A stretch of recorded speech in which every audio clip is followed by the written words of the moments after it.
નમસ્કાર, આપ જોઈ રહ્યા છો સ્પાર્ક ટુડે ન્યૂઝ। એન્વાયરમેન્ટને લઈને ફેશન વોકનું આયોજન કરવામાં આવ્યું હતું। Lions club international district 3232 F1 દ્વારા ઇકો ફેશન શોનું આયોજન કરવામાં આવ્યું।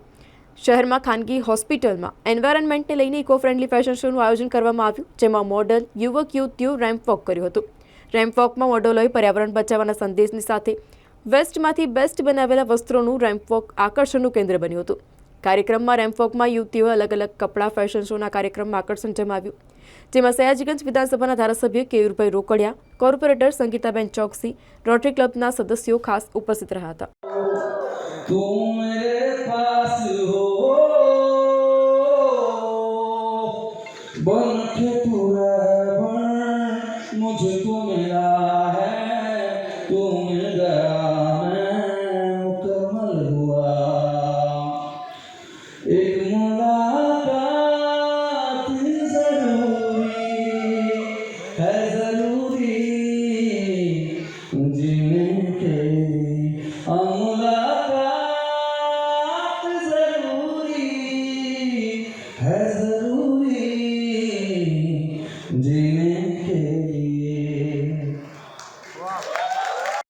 फलक से मैं चांद लाऊंगा, 16-17 सितारे संग बांध लाऊंगा।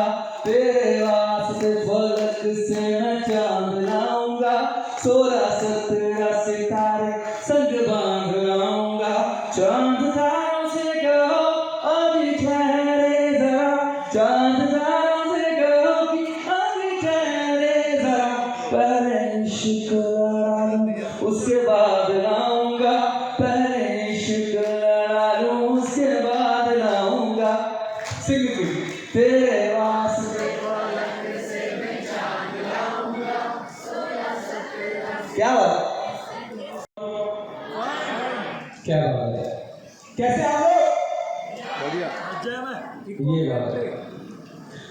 सबसे पहले मैं थैंक्स बोलना चाहता हूँ पूरी टीम जो हमारी मुझे यहाँ पर इन्वाइट करने के लिए, DG sir, district governor and जो सब लोग यहाँ पर मौजूद हैं। एंड मैं तहे दिल से शुक्रिया अदा करता हूँ सबका, और बहुत अच्छा लग रहा है मुझे यहाँ पर आकर के।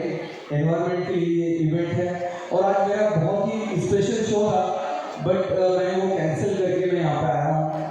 और मुझे बहुत पसंद है बड़ौदा, और यहाँ के लोग बहुत ज़्यादा पसंद है। तो एक बार अपने लिए तो आप ताली बजा सकते हैं। Thank you so much. Bharat માટે પણ નહીં, સમગ્ર વિશ્વમાં જો સૌથી મોટો ભવિષ્યનો પ્રશ્ન ઊભો થવાનો છે તો એન્વાયરમેન્ટને લઈને થવાનો છે। તો આજે એન્વાયરમેન્ટનો અને એની થીમ પર આધારિત જે આજે ફેશન શોનું આયોજન કર્યું છે, એના તમામ આયોજકોને હું ખૂબ ખૂબ અભિનંદનને શુભકામનાઓ આપું છું। અને એન્વાયરમેન્ટ સબ્જેક્ટ કોઈ નાનો સબ્જેક્ટ નથી, જેના માટે ફેમસ સુપરસ્ટાર છે બહારથી આપણી વચ્ચે અહીંયા આવતા હોય, એ સબ્જેક્ટ નાનો ના હોઈ શકે। અને ભવિષ્યમાં આપણે બધાએ પણ એન્વાયરમેન્ટની ચિંતા કરવાની છે। એક નાનું ઉદાહરણ આપીને મારી વાત પૂરી કરું છું। ગરમીનું પ્રમાણ વધી રહ્યું છે, એસીના બિલ વધી રહ્યા છે, બરાબર છે ને? અને લાઇટો પણ ટ્રીપ થઈ રહી છે હવે તો। એટલે જીવીના અધિકારી જોડે હું ચર્ચા કરતો હતો, ભાઈ આટલું બધું ટ્રીપિંગ આ વર્ષે કેમ છે? તો એને મને કહ્યું કે લાસ્ટ યર જેટલા એમ્પિયર આપણે વાપરતા હતા એનાથી 20%થી વધારે એમ્પિયર આપણે આ વર્ષે વાપરી રહ્યા છે। જેટલા મેગાવોટ વીજળી આપણે વાપરતા હતા લાસ્ટ યર એનાથી 20-25% વીજળી આપણે વધારે વાપરી રહ્યા છે। એટલે તમારા બધા ટ્રાન્સફોર્મર ડીપી બધા ટ્રીપ થઈ ગયા છે।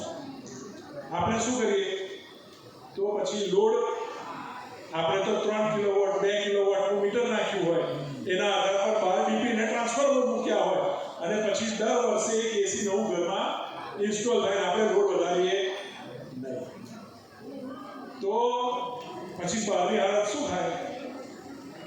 અને સરકાર પણ પોતાના લીધે પૂરો પ્રયત્ન કરે છે, પણ હવે જો આનાથી બચવું હોય તો વૃક્ષો વાવવા પડશે। આજે દેશમાં એક અનુમાન છે કે 400 કરોડ વૃક્ષની ભારતમાં જરૂર છે, વિશ્વમાં અનેક ઘણા વૃક્ષોની જરૂર છે. તો આપણે બધાએ વૃક્ષ વાવવાનો સંકલ્પ કરવો જોઈએ. જરૂરી નથી કે આપણે બધા રોડ પર જ નીકળી વૃક્ષ વાવો. ભાઈ આપણે જેટલા ઓક્સિજનની ખપત કરીએ છીએ ને એ પોતાના ગાર્ડનમાં, ટેરેસ ગાર્ડનમાં, કિચન ગાર્ડનમાં, બાલ્કની ગાર્ડનમાં, અને છેલ્લે કશું ના મળે તો રસ્તાના ડિવાઈડર પર. અને આપણે તિથિ, જન્મની તિથિ, કોઈની પુણ્યતિથિ, એ નિમિત્તે પણ વૃક્ષ વાવીને એનું જતન કરવાનું, અને એ આપણા બાળકોનું ફ્યુચર માટે ખૂબ જરૂરી છે. આજે જે ફેશન શો કર્યો છે ફૂલ પાન સાથેનો, તો આ ખરેખર કન્સેપ્ટ માટે અભિનંદન પણ આપું છું. અને આના નિમિત્તે આપણે પણ સંકલ્પ થઈએ કે વડોદરાની અંદર આ વર્ષે નવીન રેકોર્ડ સાથે કોર્પોરેશન પણ વૃક્ષ વાવે ને આપના સહયોગથી આપ પણ વૃક્ષ વાવો. એટલી જ આપણે આજના દિવસે અનુરોધ કરું છું. આપણી વચ્ચે ખાસ આજે જ્યારે સુપરસ્ટાર આપણી વચ્ચે હાજર છે તો એમને પણ હું આભાર વ્યક્ત કરું છું વડોદરાની જનતા વતી કે તેઓ પોતાનો આટલો કિંમતી સમય કાઢીને એન્વાયરમેન્ટના સબ્જેક્ટને લઈને આપણી વચ્ચે આવ્યા છે.